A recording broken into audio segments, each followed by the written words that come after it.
everybody, welcome back to another video. So today I'm going to be talking about the possibility of a Scorching Legends book. When we got revealed to us the real story in the Flames of Hope and the guidebook, fans were left wanting more. And I totally agree. This topic should be expanded upon. I'll be discussing my ideas for where a Legends book in the Scorching should go, adding a new spin on the story to make it have its own novel. This video will contain spoilers for the Flames of Hope, so please keep that in mind.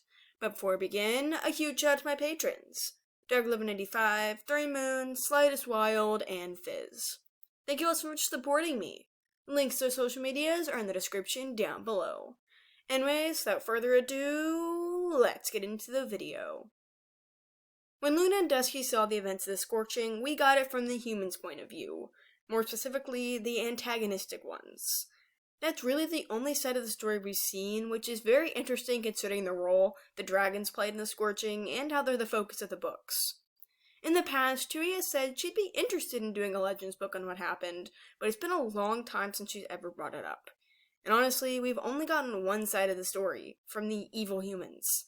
I think there's a lot more that can be had. But if we were to get a full-length book on the Scorching, something would have to be different. We can't just get the same story with the same characters. We have to get other POVs and perspectives to make such a novel different from the content we already have. And what better way than to change who's telling the story? I think 3 POV characters, like in Darkstar Legends, that we haven't seen much of in the story would be how this should be handled. And I have some ideas on who these might be.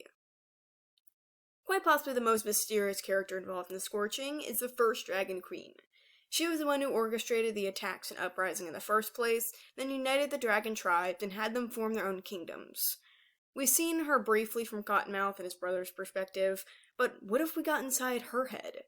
Reading from her point of view would legitimately be awesome, seeing firsthand the hatred and anguish she had after her egg was stolen. It would certainly be an amazing tale to follow, getting chapters on how she banded the hurt dragons together and took over Pyria. There's just so much that can be had from this, and it's an opportunity we can't pass up. We've gotten to see a lot of Cottonmouth's side of the story, so I wouldn't be the biggest fan of him being a protagonist. However, if they do it, I'm sure Tui could find ways to make it interesting and explain his character more. But there are just other POVs I think will be far more rewarding to read, and ones whose fate we don't know until the end. Imagine if we got the point of view of a human in support of the dragons. I'm not sure exactly how that would end up, but a character not happy about the kidnapping of dragon eggs and who wants to oppose Cottonmouth could be pretty interesting. Imagine if they even befriended the dragons. For some conflict, maybe the character isn't fully in support of the wiping out of all human settlements because of the innocent people, and feels betrayed when the dragons go through with it. They could lie to them about their true intentions and the scale of their attacks. Another POV that could really change the telling of the story is a dragon not in support of the rebellion, or at least the dark path that's going on. Perhaps this dragon can be friends with the human I mentioned. They both want peace, but they're being lied to and worried about what's going to happen along the way. This dragon could be a civilian, a dragonette from a kidnapped egg who just escaped testing, or even the child of the first Dragon Queen, maybe even the last 2 combined. Just imagine if the queen's first egg, Freedom, was stolen and later she tried to have another, just for that one to be taken as well. She'd be smarter this time, eventually saving her dragonette and becoming very protective of them.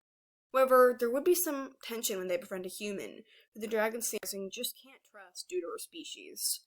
Maybe the human is the daughter of one of the scientists, possibly even Cottonmouth's child herself. What's really cool is how this dragon would be Freedom's brother. I'd absolutely love this dynamic. It would add so many layers to the story, giving us deeper information on the Scorching and how it unfolded. Some differing perspectives could really make this Legends book solid, and I'd love to read from the minds of all the characters involved. But what do you guys think? Would you want a Scorching Legends book, and how should it play out? Let me know down below. Thank you all so much for watching, and I'll see you in the next video. Bye!